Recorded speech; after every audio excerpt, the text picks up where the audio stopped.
Hey everybody, what's up and welcome back to today's video guys. And today guys, I'm going to go ahead and be showing you how to go ahead and place a limit order in eToro.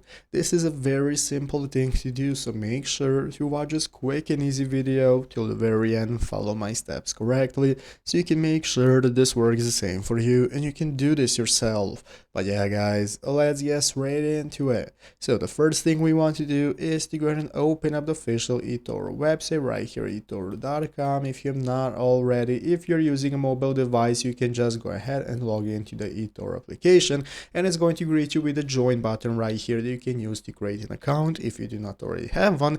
If you already have an account, just go into the upper right corner and click on the login button, and once you do that, it's going to enable you to log into your account. So once you're logged in the upper right corner, you're going to be able to access your profile picture. That once you click on it, it's going to open up the menu of all the options you can access. And now let's go and take a look at how to set a limit order using this help article right here on the official eToro website. We are going to go ahead and be choosing the instrument and bring up the trade window that we want to go ahead and put the limit order for. So limit order is a type of order that allows you to select the price that your trade will automatically be executed at. So you can access the trading section right here at the top of the screen, where you can get started with the trading platform that's going to enable you to trade stocks, markets, and so on, and follow the steps right here. So you're going to choose if you want to buy or short position if applicable, and then you're going to click on order type and switch to limit order. So once you're going to enter the limit price you want the order to be executed and then enter in the dollar amount you wish to invest, and then you're going to edit the stop loss and take profit, the leverage if applicable, and confirm the order. It's all going to look like this. If you need any more help, find this article right here in the official eToro help center, follow it by step and get started with setting your limits order in your market investment. So I hope this video was helpful.